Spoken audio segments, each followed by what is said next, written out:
Assalamualaikum warahmatullahi wabarakatuh. Hari ini kita akan membahas materi kita yang terakhir, yaitu tentang hukum dasar kimia. Tapi sebelum kalian belajar tentang materi ini, siapkan dulu kertas dan alat tulis kalian untuk mencatat hal-hal yang penting ketika pelajaran berlangsung. Sudah siap belajar? Check it out. Oke, yang pertama kita akan membahas tentang hukum dasar kimia. Hukum dasar kimia ini yang pertama itu ada tentang hukum Lavoisier atau hukum kekekalan massa. Kekekalan massa ini berarti massa sebelum reaksi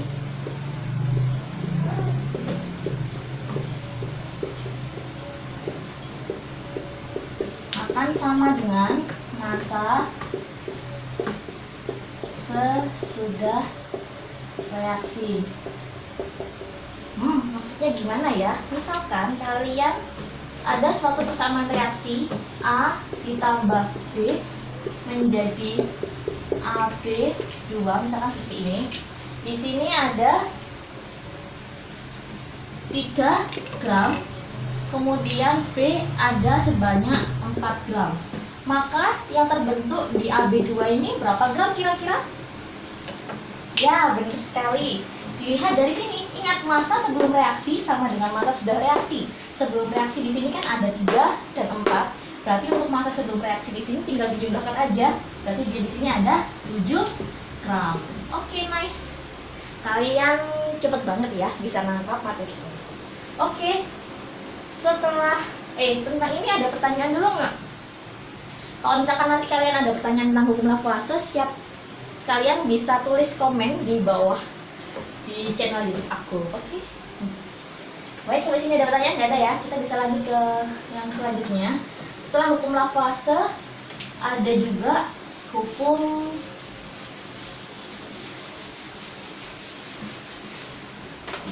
yang kedua, ada hukum yang kedua ada hukum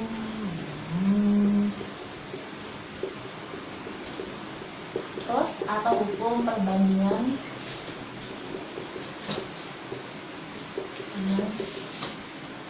tetap. Jadi maksud dari hukum Rosse di sini adalah jika perbandingan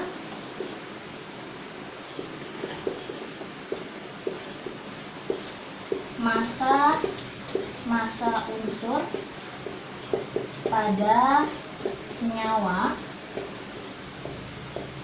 adalah tetap. Nah, misalkan seperti ini. Contoh, di sini ada unsur Mg. Dia bereaksi dengan unsur oksigen. Dia kemudian membentuk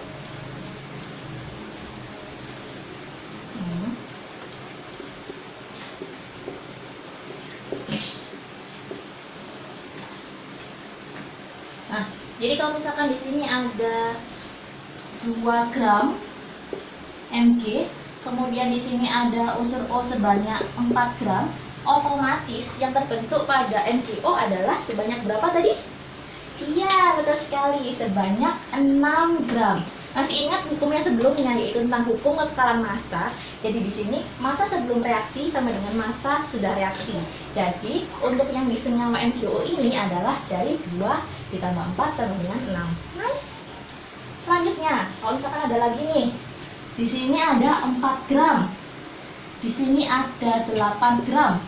Berarti yang ada di senyawa MgO berapa ya kira-kira? 12. Benar kan 12 ini mana? Iya, dia dari ini ditambah ini adalah 12 gram. Sampai sejauh ini masih bisa connect ya. Selanjutnya lagi, Kalau misalkan di sini ada 10 gram, berarti di sini ada berapa gram kira-kira? Kalau misalkan di sini kan kita lihat dari 2 ke 4, berarti kan di sini ada 2 kalinya ya toh. 4 ke 8 berapa kalinya? 2 kali. Ini otomatis juga 2 kali. Nah, sekarang kita lihat di sini ada 10 gram. Berarti berapa kalinya ini dari 2? Berapa kali? Ya, betul. 2 ke 10 berarti kan dia ada 5 kalinya toh. Nah, kalau 5 kalinya otomatis di sini yang dibutuhkan adalah kita kalikan 5 juga. Berarti di sini ada berapa? Ada 20 gram. Oke. Kalau misalkan di sini dibutuhkan 20 gram, otomatis di sini ada bentuk berapa gram ya kira-kira? Berarti di sini dia terbentuk 30 gram. Sampai sini masih bisa mengikuti? Nah, selanjutnya ada lagi. Tapi, kalau misalkan di sini ada, misalkan di sini ada 14 gram, lalu di sini ada 24 gram. Berarti di sini berapa yang terbentuk? Nah, hati-hati. Soal seperti ini biasanya muncul di soal unas-unas gitu. Tapi sekarang kan juga tidak ada unas, jadi ya tenang aja deh. Sekarang lihat di sini. Ada 14 gram, di sini 24 gram. Kira-kira di sini berapa yang terbentuk? Kira-kira berapa yang terbentuk? Berapa yang terbentuk? 38, benar 38? Dari mana 38? Sekarang kita lihat dulu. Nah, ini kalian harus teliti dulu. Ingat, perbandingan massa unsur pada senyawa adalah tetap. Kita lihat, di sini dia ada 14 gram. Di sini dia ada 24 gram. Kira-kira ada berapa kalinya ya? Kita lihat. 2 ke 14, berapa kalinya? 7. Kalau di sini 4 ke 24, berapa kalinya? Nah, kok beda di sini 7, di sini 6? Nah, kalau beda seperti ini, ingat berarti akan ada yang sisa. Jadi sekarang kita pakai yang sebelah sini. Kita pakai yang 6 kalinya ya. Berarti di sini kalau misalkan di sini ada 6 kalinya, berarti kan di sini 24. Otomatis di sini yang dipakai berapa gram, yes? Kalau misalkan ini 6 kalinya, 2 dikali 6 berarti di sini ada 12 gram. Bagus. Nah, kalau di sini 12 gram yang terpakai, otomatis di sini pas atau kurang atau lebih? Iya, dia kan lebih toh. Berarti di sini nanti ada sisa Mg sebanyak 2 gram. Sedangkan di sini yang terbentuk berapa ya kira-kira? Nah, berarti yang terbentuk tetap dari yang dibutuhkan, dia hanya 12 ditambah 24, berarti dia terbentuk hanya 36 gram. Tetap di sini 6 kalinya, dengan di sini ada sisa Mg sebanyak 2 gram. Sampai sini ada pertanyaan? Jadi hati-hati ya, kalian di sini harus bisa teliti apakah di sini itu nanti perkaliannya bisa tetap pas atau lebih. Kalau misalkan dia ada yang lebih, berarti nanti ada sisanya, entah sisa di sebelah reaksi yang sebelah mana, di sebelah kanan, di sebelah kiri seperti itu. Nanti kalian bisa akan lebih paham ketika kalian melihat PPT yang sudah saya upload di Google Classroom. Di situ nanti ada beberapa latihan soal yang bisa kalian kerjakan, dan juga nanti kalian langsung mengumpulkan tugasnya. Oke? Ada pertanyaan? Kalau misalkan kalian masih bingung gitu kan ya, kalian bisa apa istilahnya itu ya, kalau diulangi lagi gitu, ulangi lagi, nanti dimajuin lagi, dikurangi lagi, dimajuin lagi gitu ya. Oke, sekarang kita lanjut ke yang ketiga. Itu ada hukum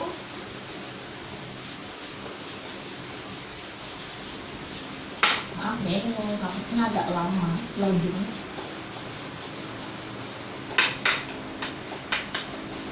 Lebih alami. Oke. Yang ketiga itu dia ada yang namanya hukum Dalton, atau dia sebagai hukum kelipatan berganda. Waduh, apalagi sini merupakan berganda. Kalau yang tadi itu kan ada hukum perbandingan tetap. Jadi perbandingan massa unsur-unsur dalam suatu senyawa itu adalah tetap. Tapi kalau misalkan di hukum kelipatan berganda ini itu berbunyi seperti ini.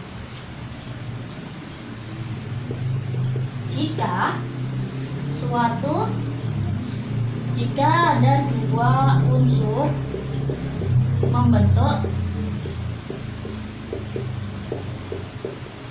lebih dari satu senyawa dan salah satu massanya tetap, maka perbandingan unsur yang lain merupakan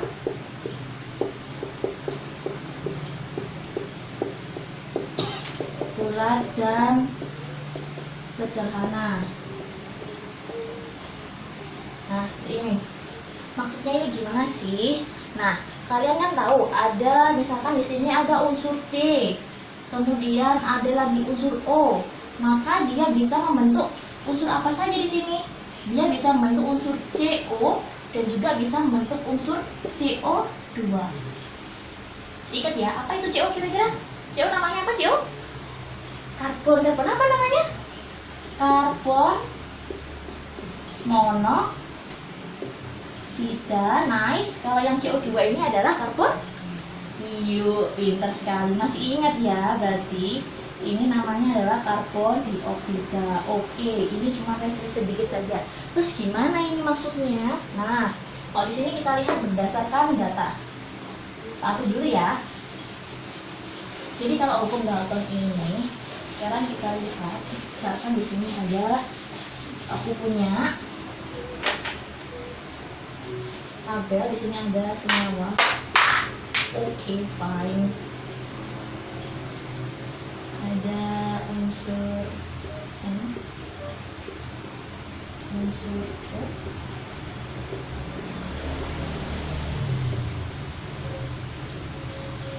nah di sini ada unsur N dan unsur O. Kalian pernah tahu unsur N dan unsur O juga bergabung dia bisa membentuk senyawa apa saja? Misalkan, nice, ada NO. Ada apa lagi selain NO? Ada apa lagi? Iya, pinter. Ada NO2. Wena, apalagi selain NO2? Ada? Ada N2O5 ya. Kita misalkan ini aja dulu. Oke, sekarang kita lihat. Misalkan di sini unsur N sebanyak 14 gram misalkan. Lalu di sini ada unsur O sebanyak 8 gram. Ini misalkan, otomatis di sini perbandingannya berapa ya kira-kira antara unsur N dan unsur O? Tik-tok, berapa kira-kira? Kita coba bagi 2, berarti di sini ada 7 banding 4. Sampai sini ada pertanyaan? Bisa dipahami maksudnya? Nah, sekarang kalau misalkan di sini ada lagi, ada 14 gram. Lalu di sini ada 16 gram. Berarti di sini berapa perbandingannya?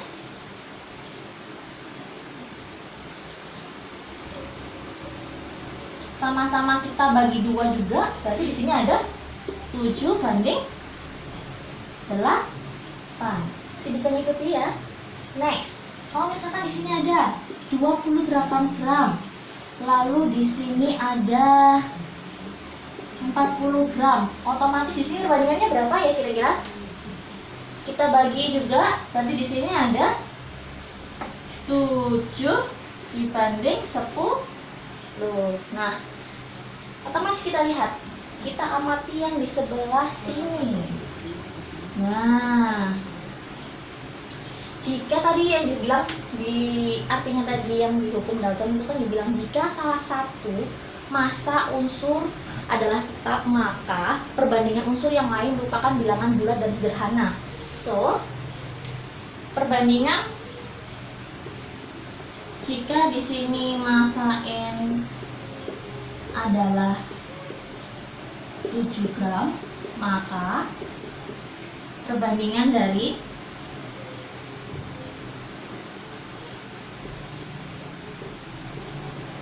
massa O pada NO banding NO2 banding N2O5 adalah 4 banding 8 banding 10. Sampai sini ada pertanyaan? Pasti kalian sudah mulai bingung ini. Kok bisa sih Bu kayak gitu tuh? Apa sih itu? Nah, kalian coba ini baik-baik. Kalian coba pelajari baik-baik, lihat di sini.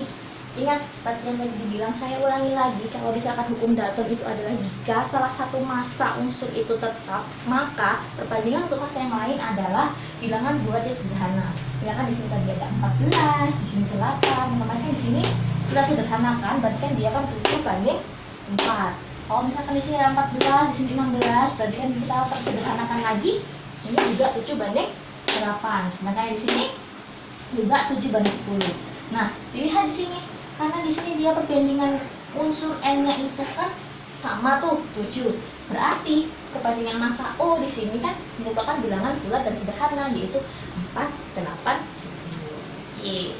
Sampai sini ada pertanyaan?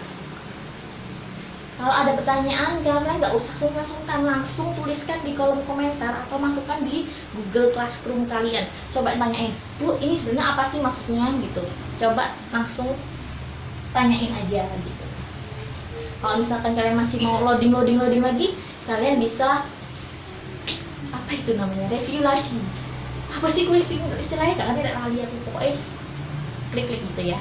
Oke, sekarang kita masuk ke yang keempat. Apa itu yang keempat? Yang keempat itu adalah tentang hukum gaya rusak.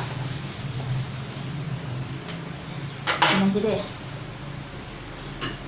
Itu adalah tentang hukum gaya rusak atau hukum perbandingan volume.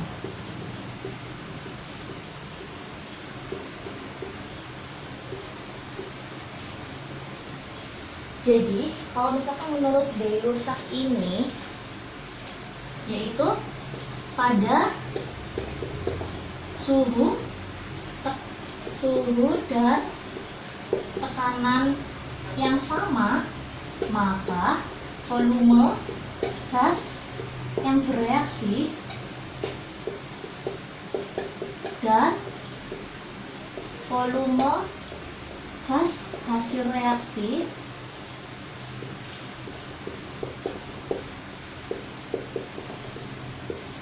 akan membentuk bilangan bulat dan sederhana. Contohnya apa sih Bu kalau kayak gini? Nah, sekarang misalkan nih ada gas nitrogen. Gas nitrogen bereaksi dengan gas oksigen membentuk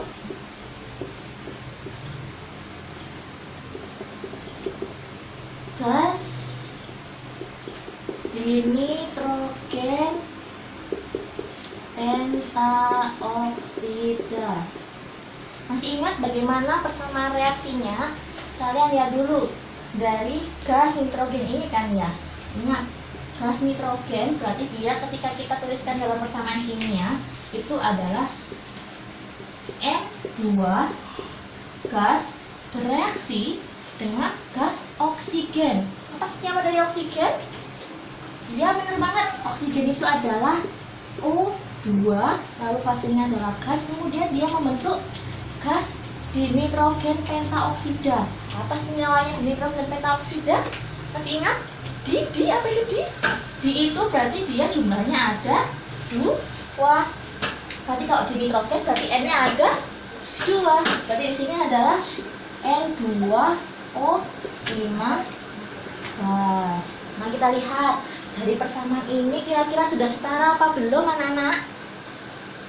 Dilihat, iya benar sekali, ini belum setara. Kok bisa tahu ini belum setara? Ingat, kalau misalkan suatu reaksi itu setara, berarti jumlah atom yang di kiri harus sama dengan jumlah atom yang di sebelah kanan. Kita lihat, di sini N-nya sudah 2, di sini sebelah kanan N-nya juga 2. Kita lihat O-nya. O-nya di sini ada berapa? 2. Di sini O-nya berapa? 5. Nah, kalau di sini 2, di sini 5, berarti dia sudah setara apa belum?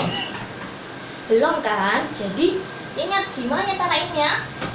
Kalau di sini 2, di sini 5, tinggal kita balik saja. Kita kasih koefisien di sini berapa? 2, benar banget. Ingat, 2 di sini berarti dia punyanya N dan juga punyanya si O.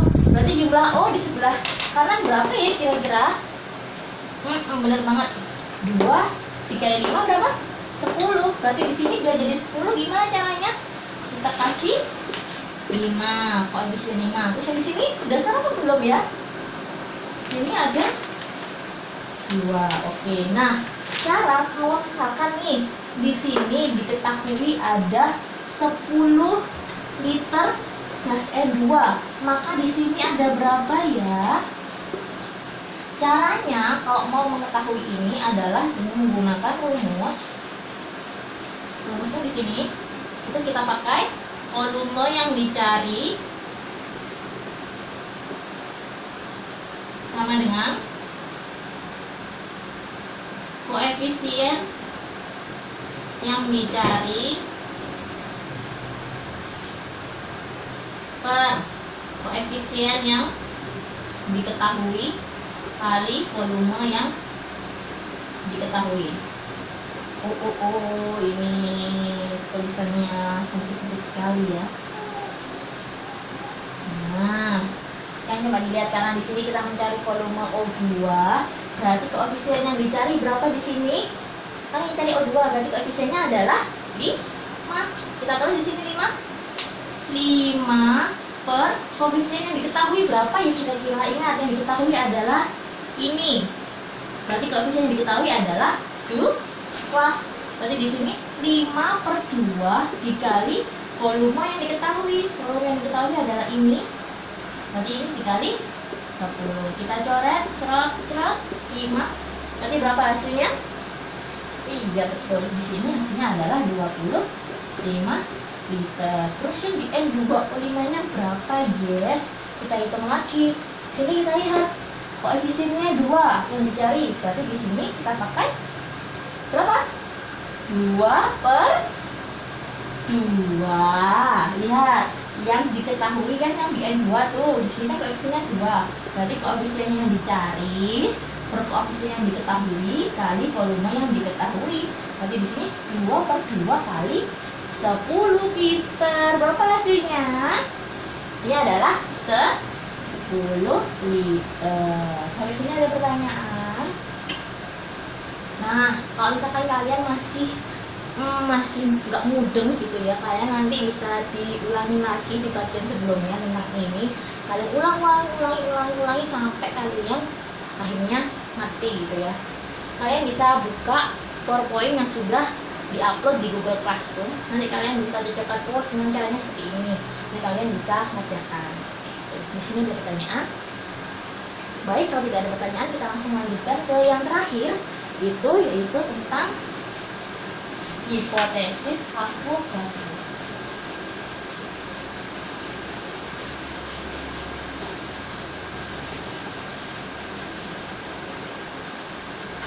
Oke, tentang hipotesis Avogadro.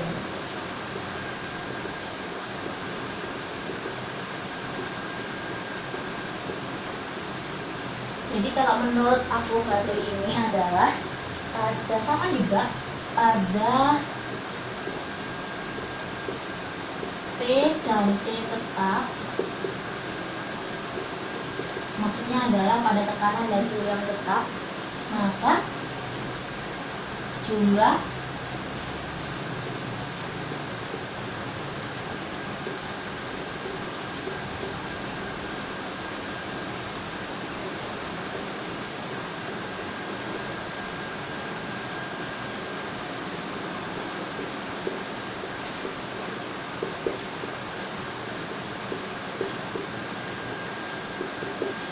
Misalkan di sini kalian lihat air itu kan dia terbentuk dari gas hidrogen dan juga gas oksigen ya toh. Nah, gas hidrogen itu apa simbolnya? Gas hidrogen masih ingat ya, gas hidrogen itu adalah H2, kemudian dia bereaksi dengan gas oksigen. Apa itu gas oksigen? Bener banget, gas oksigen itu adalah O2 gas, kemudian dia bisa membentuk uap air yaitu H2O gas. Nah, kita lihat di sini dia sudah setara atau belum? Ingat, kalau setara berarti atom yang di kiri harus sama dengan atom yang di kanan. Kita lihat jumlah H2 hanya ada berapa di sini? Ada 2. Yang sebelah kanan ada berapa di sini? 2. Benar banget. Oh, yang sebelah kiri berapa? 2. Yang di sebelah kanan berapa? Cuma 1. Berarti kalau di sini 2, di sini 1, sudah setara belum ya? Nah, ingat cara cara ini gimana? Nah, kalau misalkan di sini 1, di sini 2, ya udah kita bagi aja deh. Di sini kita tambahkan setengah. Nah, kalau setengah berarti kan di sini jadinya 1 ya toh. Nah, kalau misalkan kita gambarkan molekulnya H2, berarti di sini ada 2 molekul H. Ini molekul H ada 2 atom ya toh. Kemudian dia akan bergabung dengan molekul atom O. Berapa jumlah molekul O tadi di sini? O2 berapa tadi? Ingat ya kan ada koefisien setengah dikalikan 2, berarti di sini ada 1. Pinter, ya ampun, kalian luar biasa. Sini ada 1 molekul O.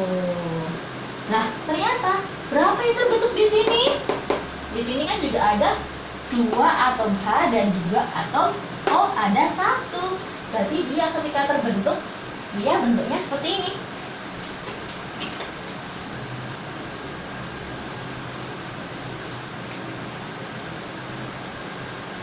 Nah, oh ya, kalau misalkan kita tuliskan, gambarkan struktur Lewisnya itu kan dia gambarnya kayak gini.